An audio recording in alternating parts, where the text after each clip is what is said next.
வணக்கம். கைதாகும் தாவேக தலைவர் நடிகர் விஜய். வெளியான பரபரப்பு தகவல்.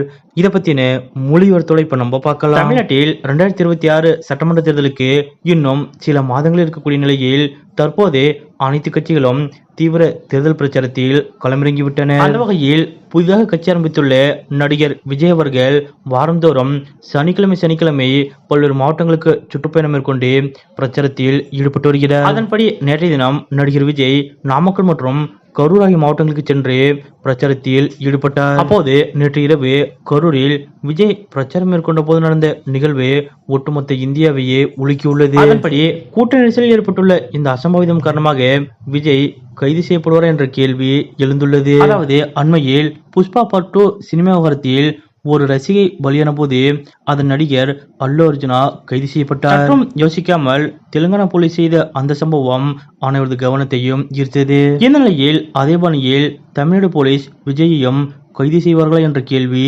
எழுந்துள்ளது. அது மட்டுமல்லாது இந்த விவகாரத்தில் விஜயை கைது செய்வதுதான் சரியாக இருக்கும் என சில அமைச்சர்கள் முதலமைச்சர் மு.க. ஸ்டாலின் அவர்களிடமே கூறியதாக கூறப்படுகிறது. மேலும் இந்த விவகாரத்தில் விஜய் அவர்களை கைது செய்ய அனைத்து முகாந்திரமும் இருப்பதாகவும் கூறப்படுகிறது. அதே நேரத்தில் அப்படியெல்லாம் கைது செய்தால் அதையே அரசியலாக்கி விடுவார்கள் என முதலமைச்சர் மு.க. ஸ்டாலின் அவர்கள் நினைப்பதாக சொல்லப்படுகிறது. இதனால் தாவேகா நிர்வாகிகளே தற்போது நீதிமன்றத்தை நாடியிருப்பதால் கோர்ட் என்ன முடிவு சொல்கிறதோ அதையே செய்வோம் என முதலமைச்சர் மு.க. ஸ்டாலின் அவர்கள் கூறிவிட்டதாக கூறப்படுகிறது. குறிப்பாக கோர்ட் என்ன சொன்னாலும் அதை கண்டிப்பாக செய்வோம், அது விஜயை கைது செய்ய சொன்னாலும் கூட செய்வோம் என முதலமைச்சர் மு.க. ஸ்டாலின் அவர்கள் திட்டவட்டமாக சொல்லிவிட்டதாக சொல்லப்படுகிறது. இதனால் கோர்ட் முடிவை எதிர்நோக்கி ஒட்டுமொத்த அரசியல் வட்டாரமும் காத்திருக்கிறது. இதற்கிடையே தமிழக வெற்றிக்கழகம் கட்சியின் பொதுச் செயலாளர் புசி ஆனந்த், ஆதவ அர்ஜுனா, கரூர் மாவட்டத்தின் மாவட்ட செயலாளர் உள்ளிட்ட நிகழ்ச்சி ஏற்பாட்டாளர்கள் மீது பல பிரிவுகளின் கீழ்